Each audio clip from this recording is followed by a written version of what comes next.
मलिनिया तंग भइल बसहा उता पाती से।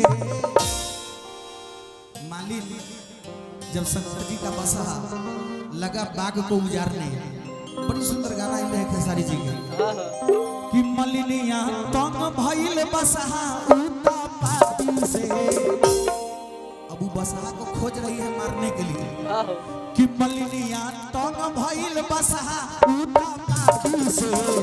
कहे हम मारब लाठी से।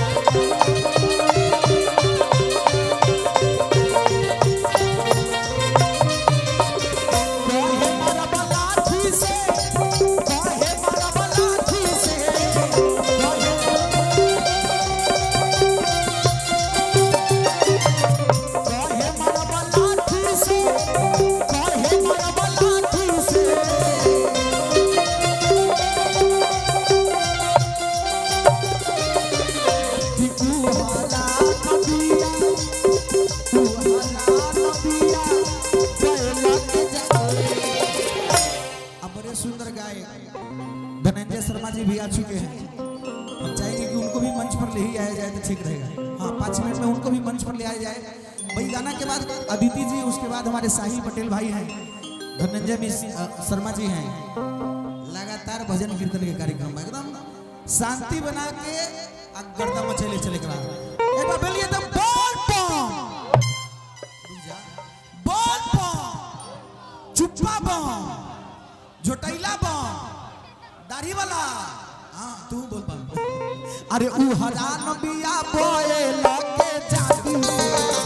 कहे हम मारब लाठी से।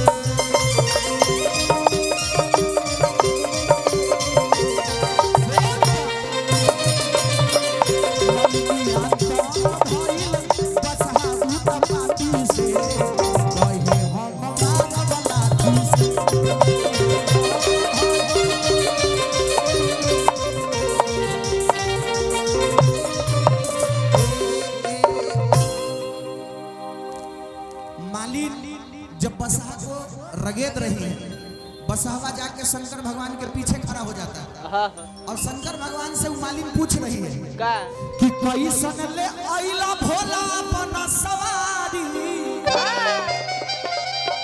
बसल बसावला ई उजरलक फूलवारी। ए भोला एक तो तू संकल्प, ऊपर से तोहर बसहा संकल्प, ई कैसे चलेगा? अरे कैसन ले आइला भोला अपना सवारी।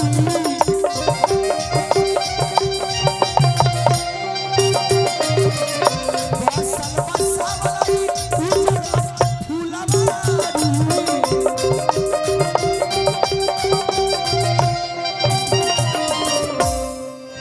तो हम हरान बानी बैल के जाति से। बैल के जात हमको हैरान करके रख दिया है कि हम हैरान बानी। अरे बैल के जाति से। एक बार हाथ उठा के बोलिए शंकर भगवान की। तो कहे हम